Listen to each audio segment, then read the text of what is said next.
"30 minutes. That is all it took 3 weeks ago in Toronto for a Wednesday night session at a WTA 1000 tournament to sell out completely after organizers made one very specific decision. They moved 21-year-old Alex Eala from a smaller court to the main stadium. She was not the top seed. She was not defending a title. She was Alex Eala. And now, as the Cincinnati Open enters its opening week of main draw action, the same pattern that stunned Toronto's ticketing directors is reportedly beginning to repeat itself in Ohio.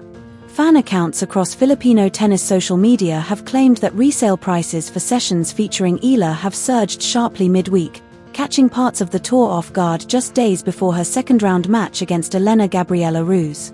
Whether every viral price claim is accurate is still being sorted out.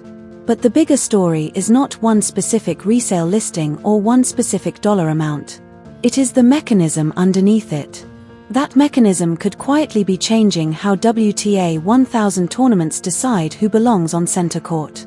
To understand what is happening in Cincinnati, you have to understand what Eala is bringing into the Lindner Family Tennis Center.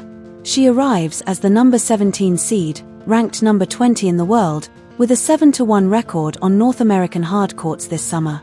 She is also the first Filipino player ever to win a WTA Tour singles title, after her breakthrough victory in Washington less than 2 weeks ago. And now she is entering a draw that could potentially put her against Amanda Anisimova in the third round, Linda Noskova in the fourth round, and Jessica Pegula in the quarterfinals. That is the setup. That is what fans are buying tickets to see. But here is the part nobody outside tournament ticketing offices usually explains.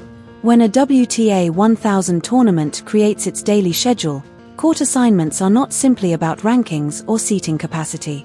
Behind the scenes, 3 different groups are constantly exchanging signals: the tournament director, the head of ticketing, and the broadcast partners. The seating plan tells organizers who is technically important. Ticketing data tells them who fans are actually willing to pay to watch. Broadcast data tells them which players can move television numbers in specific markets. When those 3 signals line up, a player gets center court. When they do not, someone in a back office has to make the call. For much of the season, Eala's ranking alone would have suggested that she belonged on outer courts. Her ticketing signals were telling organizers something completely different. And that gap is where the Real story begins. Cincinnati is not the first tournament to face this problem. It is the latest in a growing pattern. In Washington, tournament chairman Mark Ine personally greeted Filipino fans during finals week and thanked them for showing up throughout the tournament. In Toronto, tournament director Carl Hale went even further. Speaking to reporters after the Wednesday night sellout, Hale described the situation as extraordinary, saying that a sellout that early in a Wednesday session was something rarely seen. That was not simply promotional language.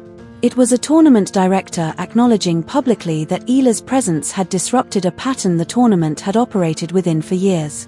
And now Cincinnati has inherited the same puzzle, but without the massive local Filipino community that helped drive Toronto's demand. If resale demand in Ohio is genuinely surging the way social media posts suggest, the explanation may not be thousands of local Filipino fans. It could be fans traveling from other states, driving into Cincinnati, flying in for matches, and competing for resale tickets. And if that pattern continues, it could change the economics of scheduling WTA tournaments going forward. Start with the number that is easiest to understand. 30 minutes. Toronto's Wednesday night session reportedly sold out in roughly half an hour after Eala's match was moved from the 2,800-seat grandstand to the main stadium. The demand shifted so quickly that even volunteer ticket allocations reportedly had to be adjusted, with some volunteers asked to exchange Wednesday tickets for future sessions. Think about what that means. A WTA 1000 tournament was changing its own ticketing arrangements in the middle of the event because demand for one player's match had suddenly exploded. That is the phenomenon we are talking about. Then add what happened in Washington. Just days before Toronto, Eala had defeated Jessica Pegula in the DC Open final, becoming the first Filipino WTA Tour singles champion in history. In the immediate aftermath, tournament chairman Mark Ine personally approached Filipino fans in the stands and thanked them for their support throughout the week. That gesture matters.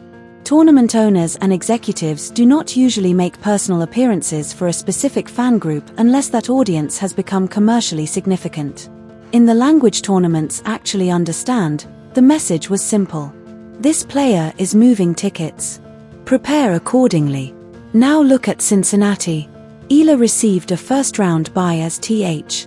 Sitting at the top of it, the combined demand becomes something tournament ticketing departments cannot simply ignore.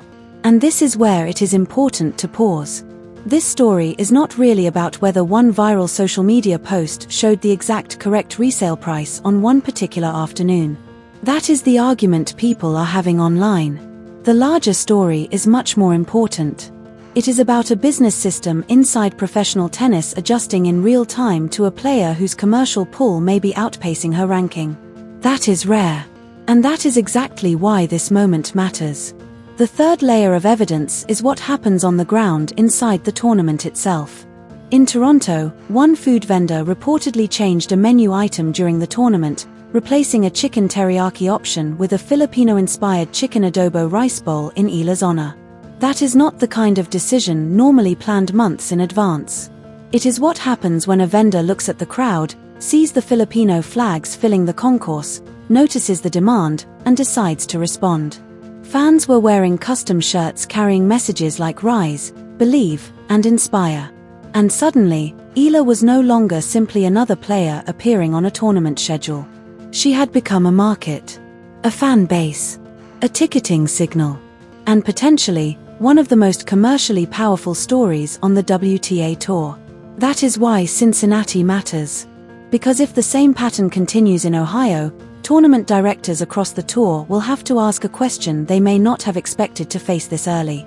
When a player's ranking says one thing, but the fans, ticket sales, broadcast numbers, and atmosphere say something completely different, which signal should determine center court?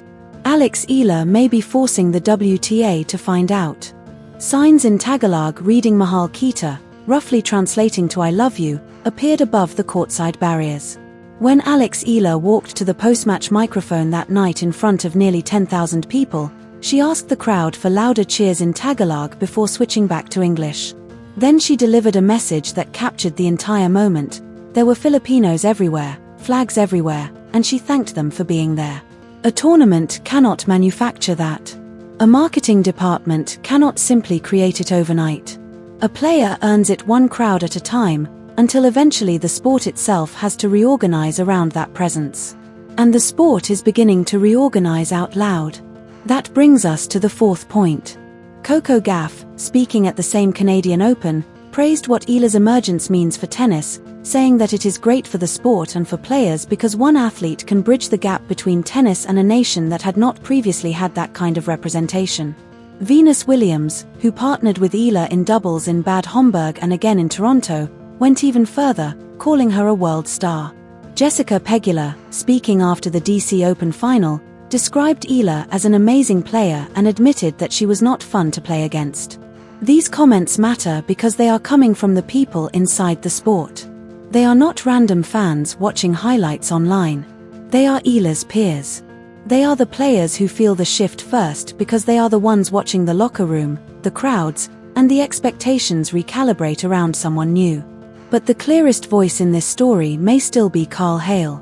He was the tournament director who experienced the ticketing decision in real time in Toronto. His description of the Wednesday night sellout being unheard of was not simply a promotional soundbite. It was a professional describing, with genuine surprise, a data point that had broken his own expectations. And behind that decision was Tennis Canada's ticketing operation. The internal demand signals surrounding Eala were becoming impossible to ignore. Members of the Toronto Filipino community had been expressing interest in her matches for weeks. When the initial court assignment placed Eala on the smaller grandstand court, those ticketing signals helped trigger the decision to move her to the main stadium. That is the mechanism. That is what actually happens inside a tournament. When a player begins to outgrow her seating assignment, there is not necessarily a giant press release announcing it. Sometimes it is simply a phone call between tournament officials with the demand data sitting in front of them. Cincinnati has its own version of that conversation happening this week. And whether every resale figure being shared across Filipino tennis pages eventually survives independent verification is almost beside the point. The underlying signal is what matters. The pressure that creates those viral posts in the first place is exactly the kind of pressure Toronto experienced. It is the sound of a business system catching up with a player who arrived faster than the seating chart could anticipate. Now zoom out for a moment. What does this actually mean for tennis? WTA 1000 tournaments compete against one another for signature stories. They sell their events to broadcasters, sponsors, cities, and fans. For decades, that competition has revolved around a relatively predictable group of established stars whose commercial value can be estimated months before a tournament begins. But when a player emerges outside that traditional pricing model, tournaments have to adapt in weeks instead of seasons. Cincinnati is watching what happened in Toronto. The US Open, beginning August 24 in Flushing Meadows, will be watching Cincinnati. And later in the fall, when the tour moves through the Asian swing, tournaments in Beijing, Wuhan, and Tokyo will be watching all of it as well. Because the Philippines has more than 110 million people and has never had a tennis player quite like this. Eala is not simply the first Filipino woman to win a WTA Tour singles title. She has also become the first Filipino player to reach the Wimbledon fourth round, the first to break into the world's top 20, and one of the most dangerous young players on the tour. Her record against top 10 opponents tells another part of the story. These wins are becoming less like unbelievable accidents and more like expected results. And that distinction matters. There is a difference between an upset and a result. An upset surprises the system. A result changes the system's expectations. Eala is beginning to cross that line. That is why the Cincinnati ticket story feels different from an ordinary fan-driven surge. This is not simply one Grand Slam run creating temporary excitement. This is a commercial apparatus adjusting to a player who is increasingly expected to move numbers wherever she goes. But none of this happened without setbacks. Twice this season, Eala walked onto court against Linda Noskova and walked away having been thoroughly beaten. Indian Wells in March ended 6-2, 6-0. The scoreline was so one-sided that it barely resembled the battles Eala would later produce against some of the world's best. Then came Berlin in June. Another Noskova victory, this time 6-2, 6-4 in the semi-final. Closer, but still a clear reminder that certain matchups can expose weaknesses in Eala's game. Those losses sit inside her season like markers. They remind us that the player winning WTA titles and the player who can still run into a difficult stylistic matchup are the same person. Her response is what matters. Between those two losses to Noskova, Eala reached the Wimbledon fourth round, defeated major names, reached another WTA final, collected top 10 victories, and climbed to world number 20. That is not simply a recovery. That is a reorganization. And it is why a potential Cincinnati rematch with Noskova would carry a completely different feeling. The ticket demand would not be about watching a guaranteed winner. It would be about watching a fighter with visible weaknesses continue climbing anyway. So place Eala inside the room she is now standing in. It is a room where a tournament director in Toronto described a sellout as unheard of. Where a tournament chairman in Washington personally walked over to a fan section to say thank you. Where Coco Gauff described Eala's rise as a bridge between tennis and an entire nation. Where Venus Williams called her a world star. Where a Toronto food vendor reportedly changed a menu item during the tournament because the atmosphere around Eala's matches had become impossible to ignore. And where fans in Cincinnati are reportedly chasing resale tickets for a midweek match involving a 17th seed before the US Open has even begun. That is the room. Eala did not ask to be placed there. She played her way into it. One victory. One crowd. One flag. One sold-out session at a time.